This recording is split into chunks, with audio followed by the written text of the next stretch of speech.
poppin', B? For Puck here, and welcome back to another episode of Race the Ramen, the show where I attempt to review something unscripted in the amount of time it takes to boil an instant ramen. And today we'll be taking a look at The Boy and the Heron, showing now in theaters. Alright, we're going to start the timer right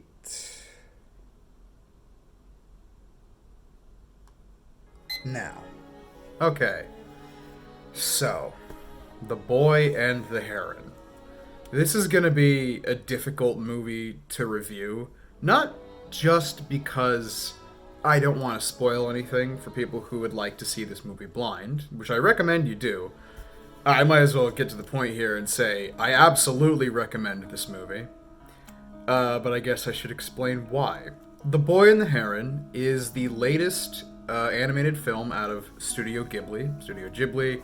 It's been years of me being a fan of their work, and I still don't really know exactly which one I should say. But anyway, this is the first film from legendary filmmaker Hayao Miyazaki that he has directed in the last 10 years. The last one being The Wind Rises back in 2013, which was actually meant to be his final film.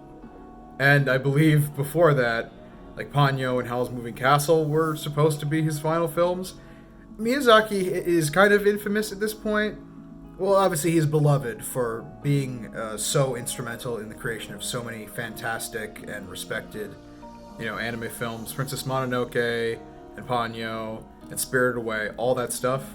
But he's also a little infamous, or at the very least it's kind of a joke at this point, how much he has retired. He has claimed that he wants to retire at least 5 times at this point. And yet here he is again, making his third or fourth final film, and at 82 years old, still showing us that he has more to learn and more to show us, because The Boy and the Heron might be his best movie since Spirited Away. I don't know if I'd say it's my favorite of his. I have a really special place in my heart for Princess Mononoke, and I like pretty much every Ghibli movie to an extent, except for the 2 or 3 that aren't great, one of which I've reviewed before. But this movie kind of blew me away. The Boy and the Heron is kind of fantastic. I can see not everyone having the same reaction as me, but it seems like, for the most part, nearly everyone likes this movie. It's making big money at the box office, with both an English dub and a Japanese English sub version out at the same time. It's pretty crazy seeing a PG-13 anime movie sweep the box office, especially in a year where Disney and DreamWorks have both kind of dropped the ball a bunch. But enough of this predicate stuff, the movie itself. I really don't want to spoil this one. I generally try to avoid spoilers in all my reviews, but here I'm going to have to try and keep it vague because even the incidental details of this movie are kind of fantastic. The Boy and the Heron is about a young boy named Mahito who loses his mother in an accident in the last few years of the Second World War, and he moves to a new home in the country, and his father is now dating a new woman. And then she goes missing, and he goes looking for her. And a lot of things happen in the 2-hour runtime. This is so much like Miyazaki's other movies, and yet it feels like something new from him.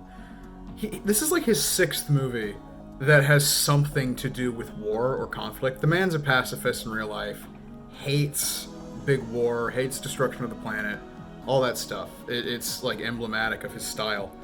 But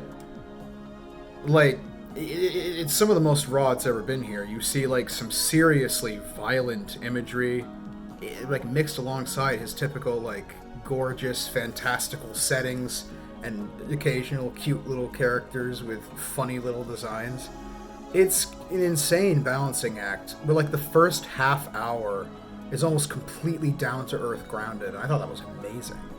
And then it gradually works its way into a fantasy so familiar to his previous films and yet also still so new.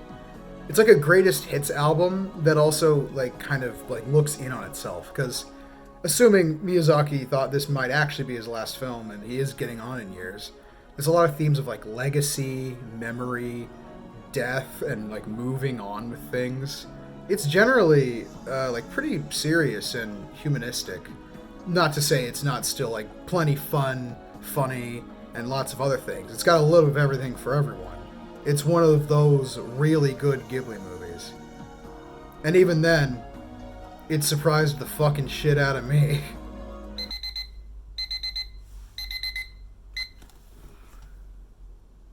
Just checking to see if someone's coming in.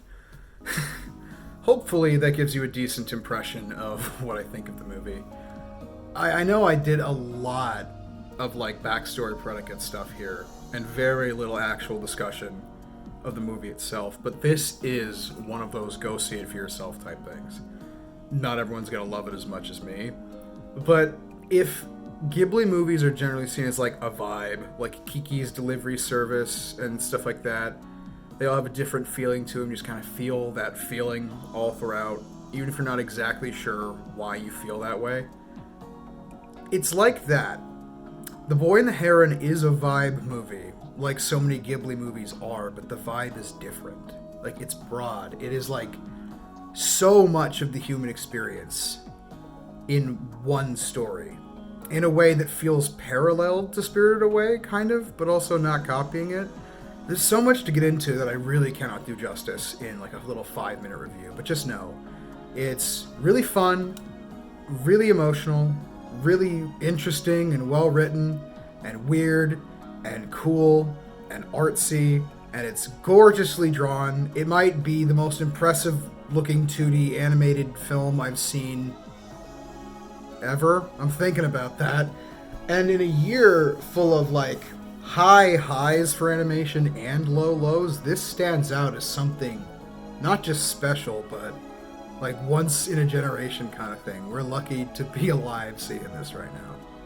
I give The Boy and the Heron a 10 out of 10. You should see it in theaters if you can, especially if you're interested. Make sure you look and see which showing you're going to, because there's dubs and subs. Dub is fantastic. I don't have time to talk about how amazing Robert Pattinson's little goblin voice is. Mauito! Mauito! But I would love to. Man, there is just so much to appreciate about this one.